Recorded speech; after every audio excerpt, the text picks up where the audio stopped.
السلام علیکم ورحمۃ اللہ وبرکاتہ۔ حضرت امام غزالی رحمۃ اللہ تعالی علیہ نے عید کے دن کا ایک بہت پیارا وظیفہ ارشاد فرمایا۔ مکاشفۃ القلوب کے صفحہ نمبر 308 پر آپ ایک روایت نقل فرمائی آپ نے کہ جو شخص عید کے دن 300 مرتبہ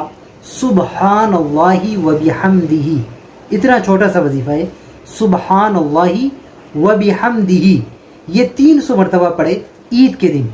فرمایا پڑھنے کے بعد تمام مومنین و مومنات، مسلمین و مسلمات کو ایصال ثواب کرے کہ اس کا ثواب میں سب کو پیش کرتا ہوں۔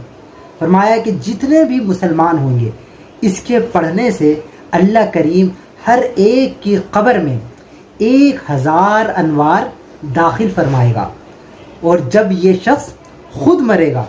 تو اس کی قبر میں بھی اللہ رب العالمین 1000 انوار کو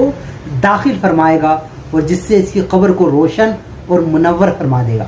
تو کتنا چھوٹا اور کتنا مختصر وظیفہ ہے کہ اس کو ضرور اپنائیں، اور 5 7 8 منٹ لگیں گے کہ اس کو پڑھیں محبت کے ساتھ، سبحان اللہ وبحمدہ، سبحان اللہ وبحمدہ، اول آخر درود شریف کے ساتھ۔ اور یقیناً جو ہمارے مرحومین ہیں ان خوشی کے موقع پر ان کو بھی یاد رکھیں اور ان کے لیے دعائیں مغفرت کریں، تو انشاءاللہ ضرور اس سے ان کو بھی فائدہ ہوگا، اور مرنے کے بعد بھی اور زندگی میں بھی پڑھنے والے کو بھی بے شمار فائدہ ہوگا۔ تو عید کے دن اس کو ضرور پڑھیں